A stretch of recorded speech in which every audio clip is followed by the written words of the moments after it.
নেশা প্রতিরোধে সাধারণ মানুষকে সচেতন করে তুলতে বা রাস্তায় নামল স্কুল পড়ুয়া ছাত্রছাত্রীরাও। এবার এমনটি দেখা গেল রাজধানী আগরতলা ধলেশ্বর এলাকায়। পশ্চিম ত্রিপুরা মুখ্য স্বাস্থ্য আধিকারিক কার্যালয়ের সহায়তায় ধলেশ্বর প্রাচ্যভারতী উচ্চতর মাধ্যমিক বিদ্যালয়ের উদ্যোগে এলাকায় অনুষ্ঠিত হলো এক নেশা বিরোধী শোভাযাত্রা। শোভাযাত্রাটি স্কুল প্রাঙ্গণ থেকে বের হয়ে এলাকার বিভিন্ন পথ পরিক্রমা করে তুমি পারবে ছাড়তে নেশা, আমাদের বিশ্বাস আমাদের আশা, এই বার্তাকে সামনে রেখে নেশা প্রতিরোধী জনগণকে সচেতন করে তুলতে বা রাস্তায় নামল স্কুল পড়ুয়া ছাত্রছাত্রীরা। বৃহস্পতিবার এমনটাই দেখা গেল রাজধানী আগরতলা ধলেশ্বর এলাকায়। পশ্চিম ত্রিপুরা জেলা মুখ্য স্বাস্থ্য আধিকারিকের কার্যালয়ের সহযোগিতায় এদিন এক নেশা বিরোধী পদযাত্রা আয়োজন করে ধলেশ্বর প্রাচ্যভারতী উচ্চতর মাধ্যমিক বিদ্যালয়। এদিন দুপুর স্কুল থেকে সচেতনতামূলক এই পদযাত্রাটি বের হয়ে এলাকার বিভিন্ন পথ পরিক্রমা করে। এতে স্কুলের ছাত্রছাত্রীদের মধ্যে লক্ষ্য করা গেল ব্যাপক উৎসাহ উদ্দীপনা। ছাত্রছাত্রীদের হাতে থাকা প্লেকার্ডে ছিল সচেতনতামূলক বার্তা। তাতে লেখা ছিল, নেশা করা লজ্জা, নেশা ছেড়ে দেওয়া গর্বের, আমি সিগারেট খাই, মা জানতে পারলে কষ্ট পাবে। বাসস্ট্যান্ড, রেল স্টেশনে বা জনসমাগম স্থানে ধূমপান ঠিক নয়, ধরা পড়লে শাস্তি স্বরূপ জরিমানাও হয়। এরকম একাধিক নজরকাড়া স্লোগান লক্ষ্য করা গেল প্রাচ্যভারতী স্কুল আয়োজিত তামাক বিরোধী সংকল্প জাঠাতে।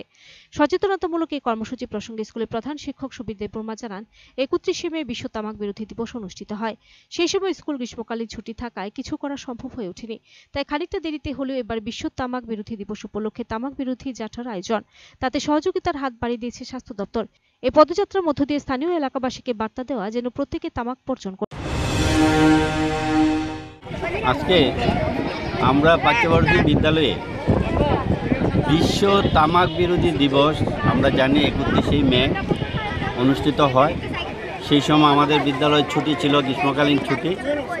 তার জন্য আজকের দিনটাকে আমরা বেছে নিয়েছি তামাক বিরোধী সংকল্প ঝাঁটা হিসাবে। স্বাস্থ্য দপ্তরের উদ্যোগে আমরা আজকে প্রাচ্যভারতী বিদ্যালয়ের সমস্ত ছাত্রছাত্রীরা, শিক্ষক শিক্ষিকারা, আমার পাশে আছেন আমার ম্যানেজিং কমিটির ভাইস প্রেসিডেন্ট, আমরা এবং সবাই মিলে আমরা আমাদের বিদ্যালয়ের চারপাশ এলাকায় আমরা একটা সংকল্প ঝাঁটা হিসাবে একটা র্যালির আয়োজন করেছি।